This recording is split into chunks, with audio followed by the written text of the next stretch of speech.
All right, this is kind of a cool thing here. This has been a big part of my life for a while. The running boom, Spencer. Yeah. Remember the book Born to Run? Yes, I do. And these are a couple of your really good friends. Yes, so back in the day, I met Chris McDougall about 13 years ago. He came on our show back at that point, and he wrote Born to Run with Eric Orton.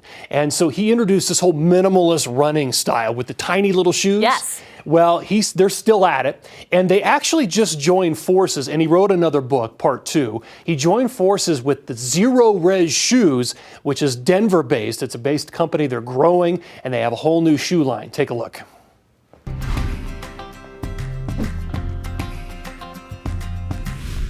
Years since Chris McDougall wrote Born to Run, and I remember having him on the show back then. Well, now we're here at Zero Shoes. Chris and his running coach Eric Orton have teamed up to provide this amazing shoe to the consumer.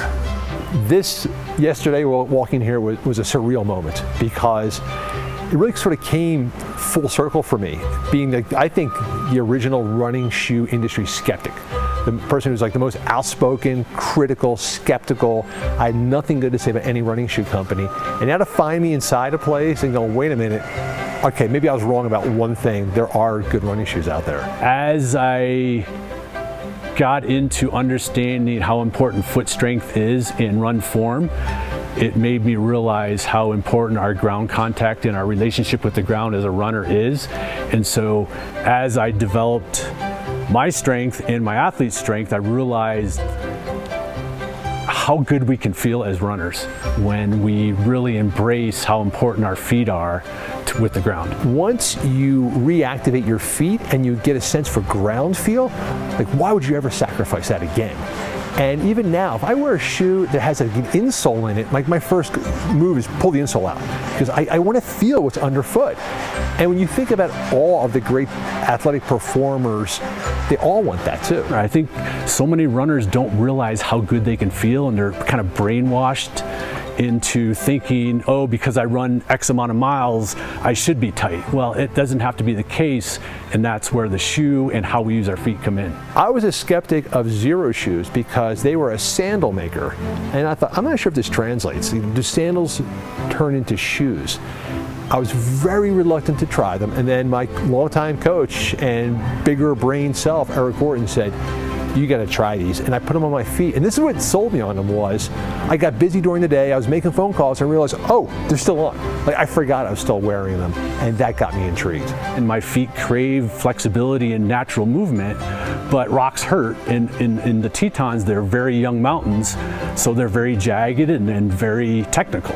So I needed protection with the natural movement my body wanted, and that just wasn't out there. And so now I have protection that I need and still have that flexibility and natural feel that I want.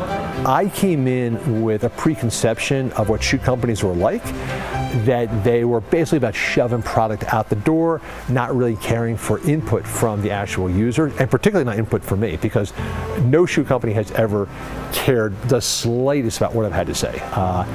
And so, or else other to be antagonistic. And I come into Zero, and I'm sitting down with their shoe designer, Dennis, and he's asking me questions and listening very intently. And then seeing 6 months later, oh, some things I said in conversation are actually in this shoe right now. And then I keep hearing it across the board. People will tell me, people who have no relation to the company, and I'll say, hey, I had a problem, I called them up, they solved it right away. They sent me a new pair of shoes. So let's see, but so far I'm very happily surprised that this is a family feeling operation. That's what's so unique about the Zero shoe. It gives me the protection I need for the mountains, but also the free natural running experience that my feet crave. It's such an interesting thing, isn't it? Because in the world today, you have the giant shoes, the Hokas, which are tons of padding. People swear by them, but then these guys, Eric and Chris, they swear by the minimalist. And check out their shoes at zeroshoes.com. And you have a pair. They give you a pair. Yeah, and they're like, you don't even know they're on. You forget. They're so light, but it's like they strengthen those muscles in your feet. And that's just as Christopher had mentioned, too. He totally forgot as he was running around throughout his day. That is awesome. I love it.